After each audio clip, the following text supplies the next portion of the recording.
Hey everyone, I'm Benny Goldstein, and I'm the author of the book, Lingo Your Marriage. Today I'll tell you a story from the book. So I came home one day after a long work day, and my wife Debbie was in the kitchen, spending 2 hours preparing dinner, and I found the rag on the floor. And I said to her, Debbie, why is the rag on the floor? Couldn't you pick it up? And she flipped out at me. I didn't know why. I just asked you, why is the rag on the floor? Why are you getting so upset?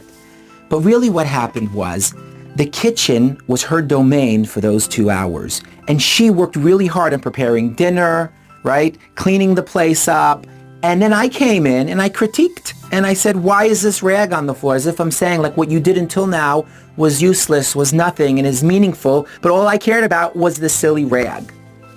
So we end up coining this term, this emotion, we call it nesting. Just like you have a bird and the mother bird has its little baby birds in the nest. So that becomes the territory of the mother bird. That's nesting. You can't infringe on the mother's bird's nest. That's dangerous. You can't do that. So that's what I did. I went ahead, and by me critiquing to Debbie, why is the rag on the floor, what I was doing really, I was critiquing her work and I wasn't appreciating what she was doing.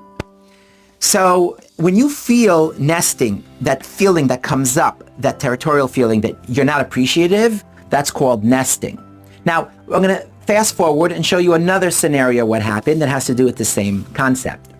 So at the time, we lived an hour away from my parents, and every weekend we would get in the car. It was my job to pack the car up with the baby's milk bottle, the clothes, the carriages, and I would have to methodically Tetris all the stuff into the car with 3 kids.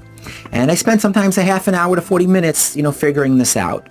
So on the way, we're driving, and it's an hour drive to my parents' house, and the baby, my baby kid, Amitai, he starts crying. What was he? He was a year and a half. He was a year old, I think. And my wife, Debbie, says, where's the milk bottle? And I was so proud. I'm like, I know exactly where the milk bottle is. It's under my seat. Just reach over here, and you'll get it. And she's reaching, while I'm driving, and she's reaching, and she's like, Benny, why did you have to put it there? And that got me really upset. I don't know why. It's silly, but I pulled the car off to the side, I remember, and I said, woman, you can walk home.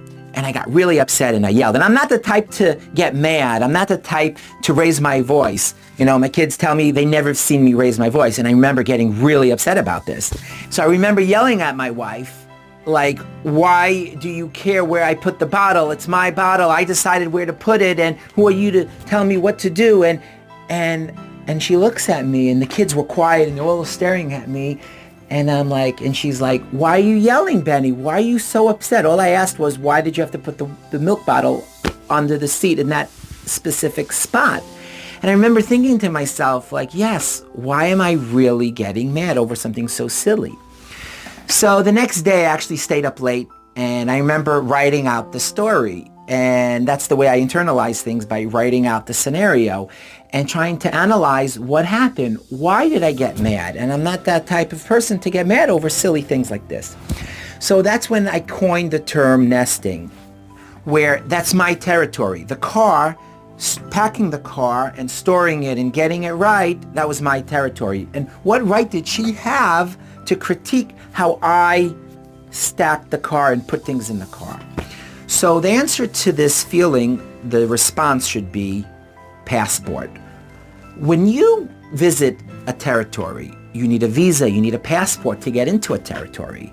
So this domain, if it was Debbie's kitchen, or if it was my car, right? Not my car, if it was our car and my job was to stack it up, at that moment, that was my domain. You have no right to critique me on what I'm doing without a passport, without a visa coming in. And what does that mean? It means you have to appreciate first what I've done before you can critique it.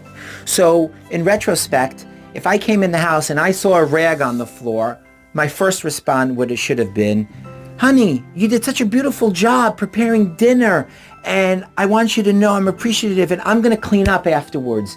That's something different. Knowing that, I would have never critiqued, why is the rag on the floor, which is just so silly.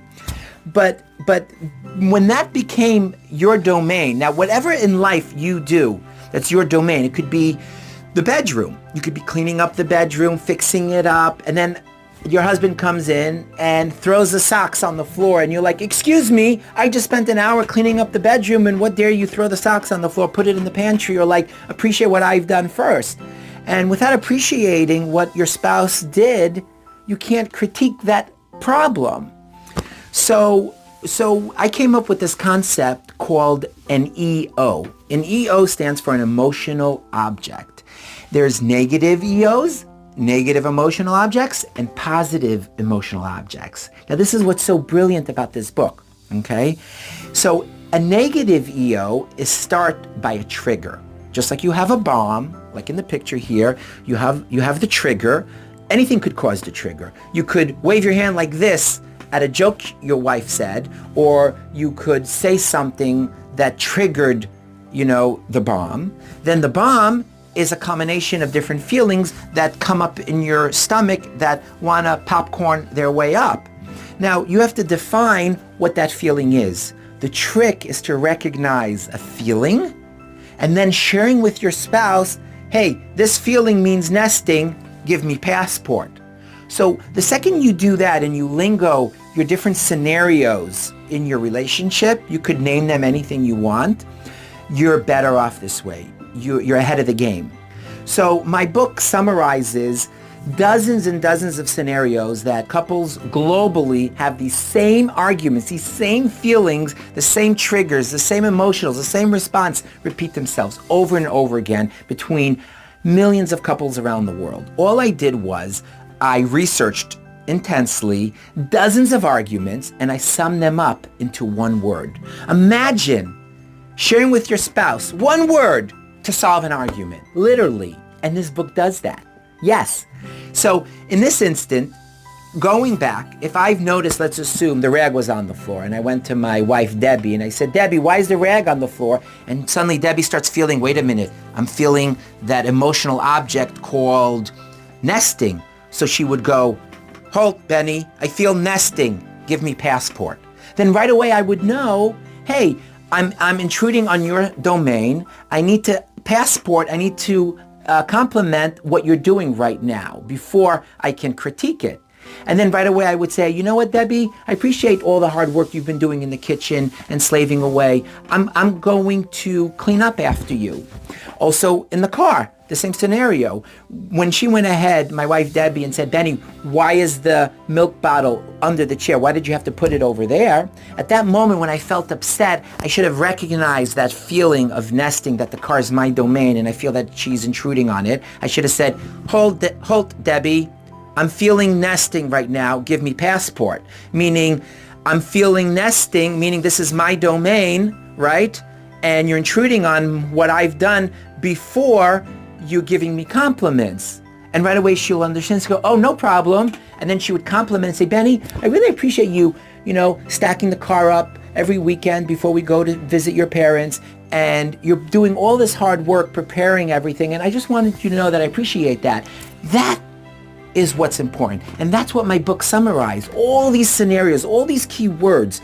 And it's just so cool when you know in advance these scenarios, these arguments that will come up, and you can catch them before they spiral.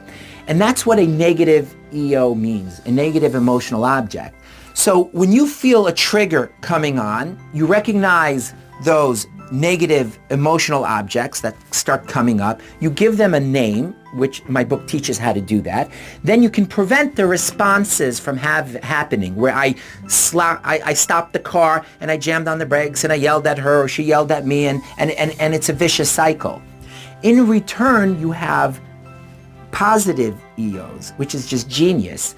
And the trigger is represented by a flower, by a rose. Do something positive. And that creates a warm, fuzzily, cuddly feeling in your stomach that brings on a positive response. And positive EOs cycle and give more positive EOs. And that's really what you want in your relationship.